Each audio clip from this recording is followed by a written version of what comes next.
We that we need have today. a plan for economy and security that puts Canada first. But despite the fact the Prime Minister has known for years that Trump was threatening these tariffs, and for 3 weeks that President Trump had won the election, the only plan he has is a Zoom call. No plan to reverse his disastrous liberalization of drugs that have killed people and now threaten our borders. No plan to fix the broken borders that he caused. No plan to cancel the tax increases that will drive billions and many jobs away. Where's the plan to put Canada first? Instead of panicking and falling back on slogans like the Leader of the Opposition, we rolled up our sleeves and we're getting to work. We're working with all the premiers, pulling together in a Team Canada approach, because that's how we defend Canadian jobs from coast to coast to coast. I spoke with Donald Trump yesterday evening, talked about how important it was for us to work together to solve some of the challenges we're facing as a continent, as countries, but also work to grow our economy, protect our workers on both sides of the border. This is the responsible, methodical approach we're taking as we move forward, while our opponent falls back on slogans and fear.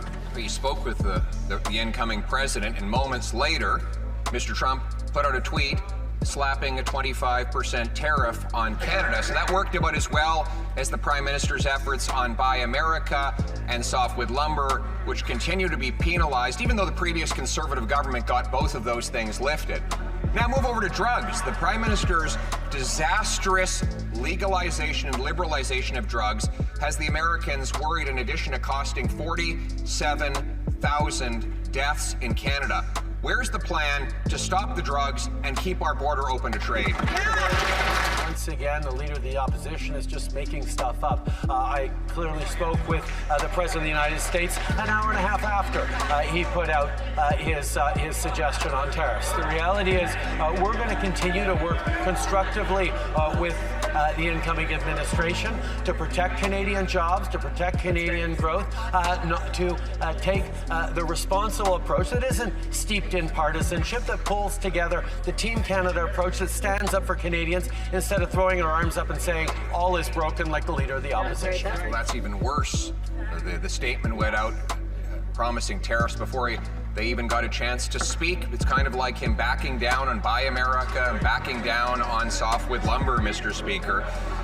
You see, once again, the Leader of the Opposition flailing and inventing stuff to try and fit his preferred attacks into his priorities. The reality is we're going to continue to work constructively with the incoming administration to do what Canada and the U.S. have always done: create prosperity together, protect jobs on both sides of the border as we grow the economy. When it comes to drugs, Mr. Speaker, we've taken serious steps on that, and we'll continue to. If the Leader of the Opposition is suggesting he wants to recriminalize marijuana, let him just say that.